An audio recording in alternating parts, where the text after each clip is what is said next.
Hello guys, तो मैं वो आपका द अनफॉर्चुनेट बैंक ऑफ कंकोरिया। तो मेरी एक बैंकिंग 10 की जो सीरीज है, जो रुखी सूखी पड़ी है, उसमें आज हम पानी डालेंगे। क्या डालेंगे?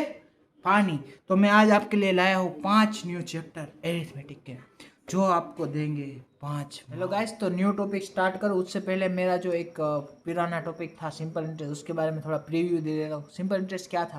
क्योंकि रेट ऑफ इंटरेस्ट और टाइम को मल्टीप्लाई करने से हमें कुछ परसेंटेज मिल जाते थे, उसको हम प्रिंसिपल से मल्टीप्लाई कर देते थे तो हमें इंटरेस्ट मिल जाता था। ठीक है, उसी तरह अब हम कंपाउंड इंटरेस्ट करेंगे।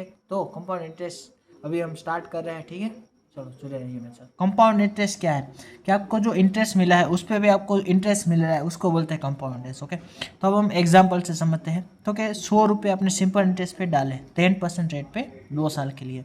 तो मैंने जैसे अभी हमने समझाया कि सिंपल इंटरेस्ट में क्या करते थे, rate of interest into time, यानी 10 इंटू 2 20% आगे, सिंपल।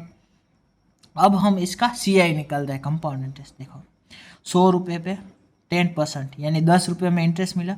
दूसरे साल का देखो, 100 रुपये पे 10% प्रिंसिपल तो मिलेगा।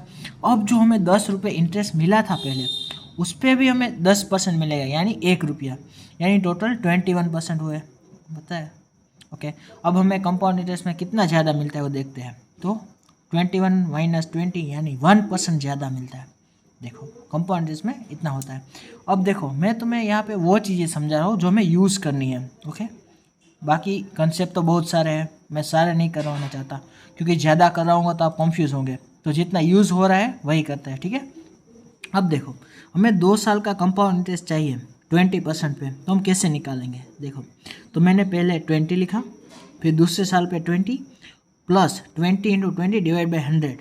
ओके, ये फॉर्मूला है, मैं आपको आगे जाके समझाता हूँ। ठीक है, तो यहाँ पे 40 और ये इसका 4%, यानी 44% आपको सिंपल कंपाउंड इंटरेस्ट मिलेगा। ठीक है, अब आगे देखो, 3 साल के लिए 20% पे कितना आएगा? 2 साल का 44% था।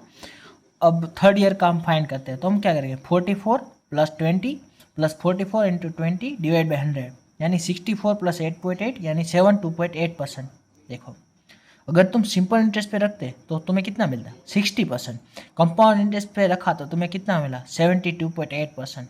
हुआ ना कंपाउंड इंटरेस्ट में फ़ायदा। अब ये है हमारा फॉर्मूला सी का, X plus Y plus X into Y divide by 100। ये फॉर्मूला आपको CI का जो परसेंटेज है वो फाइंड करने में हेल्प करेगा। ठीक है, अब हम इस फॉर्मूले का यूज़ करते हैं। अब देखो, वहाँ पे 20% था, यहाँ पे 10% लेते हैं। 10% पे 3 साल के लिए CI। देखो, तो सेकंड ईयर पे कितना मिलेगा? 10 प्लस 10 इंटू 10 डिवाइड बाई 100, यानी 21%। ठीक है, अब थर्ड ईयर पे हम जब जाएंगे तब हम यहाँ पे 10 की जगह 21 लिखेंगे, क्योंकि अब सेकंड ईयर का इंटरेस्ट है वो। तो 21 प्लस 10 प्लस 21 इंटू 10 बाई 100, यानी यहाँ पे 33.1% मिला। अगर हमें और भी कॉम्प्लिकेट कर दिया तो क्वेश्चन, फोर्थ ईयर का मांग लिया तो अब क्या करेंगे? देखो, 33.1 plus 10 plus 31.1 into 10 divide by 100, 43.1 plus 3.31 यानी 4641%। देखो, ऐसे ही हर जगह पे आपको ये फॉर्मूला यूज़ करना है। ठीक है, अब हम स्टार्ट करते हैं रेशियो। देखो, रेशियो क्या है? एक तरह की कंपैरिजन है और कुछ नहीं है। देखो, तो A और B की पहले वैल्यू थी 100 और 200, तो हम उसमें जितना हो सके उतना हम उसको छेद को उड़ा देते हैं। तो यहाँ पे 1/2 हो गया। मैं इसको 1000 और 2000 भी लिख सकता हूँ, 10,000 और 20,000 भी लिख सकता हूँ, 300 और 600 भी लिख सकता हूँ, क्योंकि ये रेशियो में है। ठीक है, रेशियो में आपको मल्टीप्लाई कर सकते हो कितना भी, और डिवाइड भी कर सकते हो कितना भी। रेशियो में आप प्लस नहीं कर सकते। ठीक है, ओके। अब रेशियो में कैसे क्वेश्चन आते हैं वो देखते हैं। ठीक है, ओके। तो आपको 2 रेशियो दिए होंगे, A और B का यहाँ पे दिया है जैसे कि 5 और 3, और B और C का 5 और 7, और आपको मांग लिया है ABC का रेशियो। तब हम क्या करेंगे? ओके, ठीक है। तो हम देखो यहाँ पे ऐसे लिखेंगे ABC। देखो, पहले हमने 5 और 3 का रेशियो लिया। अब देखो, B है वो दोनों में कॉमन है। ठीक है, B है वो दोनों में कॉमन है, तो B को हम B के नीचे लिख दिया 5 × 7। अब देखो, B दोनों में कॉमन है तो उसको सेम करना होगा, तो उसका एलसीएम लेंगे। 3 और 5 का एलसीएम कितना आएगा? 15। ठीक है, तो हमको ऊपर वाले 3 को 15 करना है तो 5 से मल्टीप्लाई करना पड़ेगा। बट रेशियो में ऐसा है कि आप एक चीज़ को मल्टीप्लाई नहीं कर सकते, उसके साथ जो दूसरी चीज़ है, यानी यहाँ पे ए के साथ बी के साथ ए है, तो आपको ए को भी मल्टीप्लाई करना पड़ेगा। तो मैं ए को भी 5 से मल्टीप्लाई करूँगा 25, और 3 को 5 से मल्टीप्लाई करने पे 15 आ गए।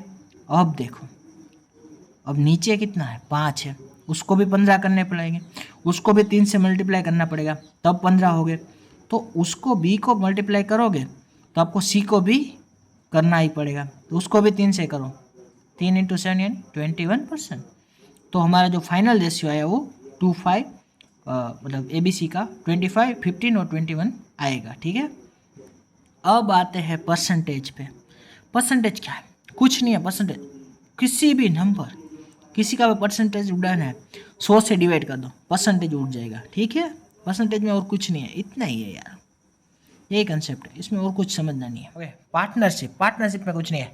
एक होता है इन्वेस्टमेंट की कितना अमाउंट डाल रहा है, और एक होता है टाइम, कितने टाइम के लिए डाल रहा है, और कुछ नहीं है पार्टनरशिप में। सबसे ईजी चैप्टर है यही पार्टनरशिप। इसका एक मार्क अगर तुम गवा रहे हो तो भाई तुम जैसा बुड़बक कोई नहीं है। ठीक है, तो हम क्वेश्चन करते हैं। क्या है question? A invest 2000 rupees, B invest 3000 rupees for time period of 6 और 12 month respectively. Profit ratio find करना है, सिंपल ही क्वेश्चन। ओके, तो हमारे पास क्या है, ए और बी, कितनी अमाउंट है 2000, बी की 3000, 2000 × 3000 कितने टाइम के लिए, 6 महीने, 12 महीने। इसका रेशियो निकाल दो, 1/3 आ गया हमारा रेशियो, प्रॉफिट रेशियो।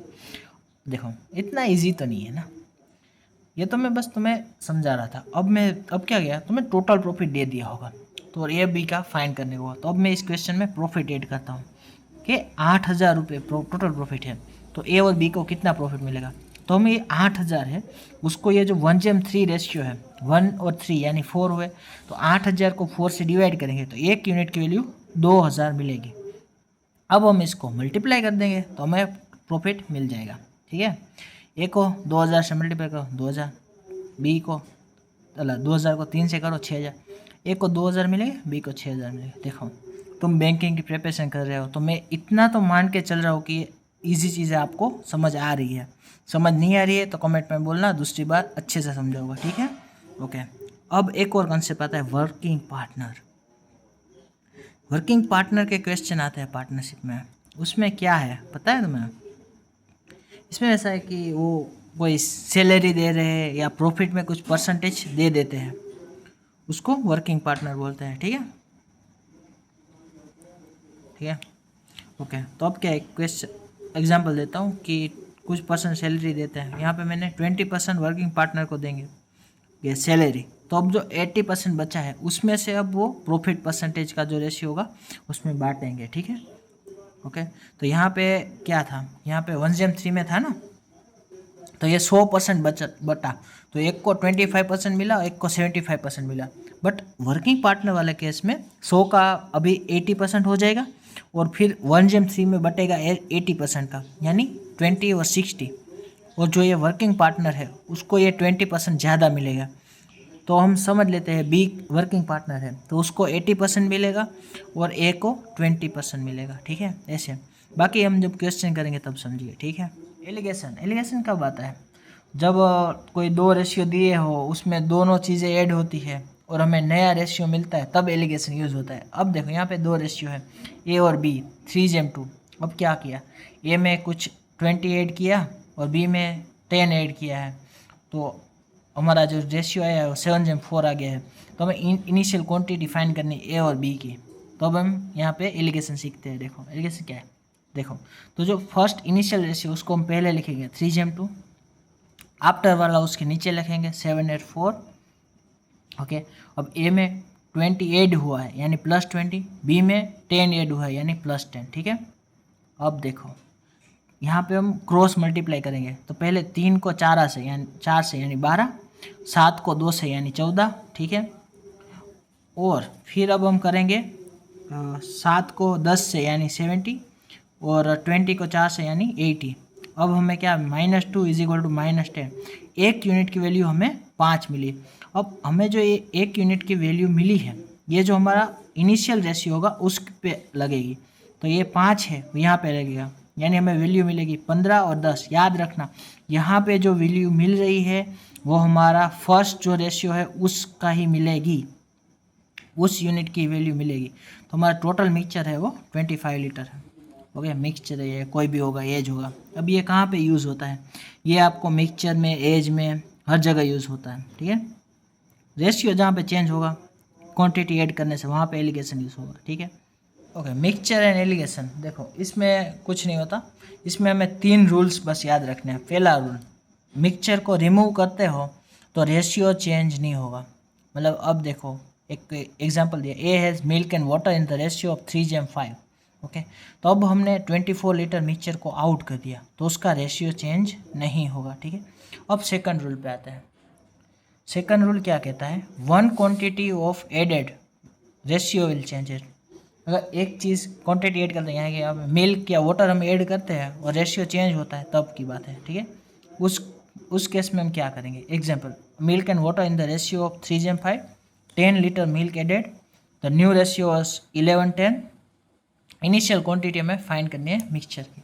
अब देखो यहाँ पे हम क्या करेंगे? मिल्क और वाटर क्या था? 3:5 था, 11:10 हुआ। अब हमने ऐड क्या किया है? हमने मिल्क ऐड किया है, तो हमारा वाटर तो था उतना ही है, तो यहाँ ऊपर 5 यूनिट था, नीचे 10 यूनिट है, तो दोनों को सेम करना होगा। तो मैं 5 को 10 करना है तो कैसे करूँगा? उसका एलसीएम लिया तो हमें 10 आया। 5 को 10 करना है तो 2 से मल्टीप्लाई करूँगा, तो वहाँ पे 2 से मल्टीप्लाई किया। बट ये चीज़ रेशियो में है, तो अगर मैं वाटर वाले को मल्टीप्लाई करूँगा तो मुझे मिल्क वाले को भी मल्टीप्लाई करना होगा। तो 3 को 2 से मल्टीप्लाई करूँगा यानी 6 आया। ओके, अब यहाँ पे 10, न्यू रेशियो क्या बना? 6 10 और 11 10। अब मिल्क में कितने यूनिट का डिफरेंस आया? 5 यूनिट का। 6 में से 11 हो गए, तो ये 5 यूनिट की वैल्यू कितनी है? हमने कितना ऐड किया? 10 लीटर। तो 1 यूनिट की वैल्यू हमें 2 लीटर मिली है, ठीक है। तो हमारा इनिशियल कितना होगा? मिल्क और वाटर का रेशियो अब क्या था? 6 और 10 था, उसमें अब 1 यूनिट की वैल्यू 2 रखनी है, तो मिल्क और वाटर हमें मिला 12 और 20, टोटल 32 लीटर हमारा मिक्सचर था। ऐसे क्वेश्चन सोल्व हो गए, ठीक है। अब third case, okay, third case में if both quantity added, alligation apply, both quantity. Okay, milk ratio 1:2 में था, फाइनल रेशियो उसका मिल्क और वाटर का 8:11 है, और milk and water added was 20 litre and 50 litre respective. मतलब 20 लीटर मिल्क ऐड हुआ है, 15 लीटर वाटर ऐड हुआ है। तब हम क्या किया? मिल्क और वाटर एलिगेशन कैसे किया था हमने? क्रॉस मल्टीप्लाई, 1 और 11 यानी 11, 8 और 2 यानी 60 इज इक्वल टू 15 इंटू 8 यानी 120, 11 इंटू 20 यानी 220, -5 इज इक्वल टू -100। 1 यूनिट की वैल्यू में 20 मिल गई। ये जो 20 मिले हैं वो कहाँ पे मल्टीप्लाई हो गए? 8 और 11 पे हो गए ना? अबे गधो, उस पे नहीं होंगे, जो इनिशियल होगा। कौन था इनिशियल? 1:2, उस पे होगा। तो यहाँ पे कितना होगा? 20 और 40 यानी टोटल मिक्सचर होगा 60 लीटर, ठीक है। आया समझ? देखो ये गलती मत करना, ठीक है। ओके गाइस, तो यहाँ तक हम रखते हैं यहाँ पे ऑलमोस्ट। ओके गाइस, तो यहाँ तक रखते हैं हम एरिथमेटिक का हमारा बैंकिंग 10 की जो सीरीज़ है उसको। अब नेक्स्ट वीडियो हम जो अपलोड करेंगे उसमें जो बाकी रहे चैप्टर है उसको ख़त्म करेंगे, ठीक है। और इस वीडियो पे मुझे अभी 65 सब्सक्राइबर, यानी मेरे अभी 60 है, तो 5 न्यू सब्सक्राइबर और 10 लाइक चाहिए। उसके बाद मैं एरिथमेटिक का तीसरा जो वीडियो है हमारा वो डालूँगा, ठीक है।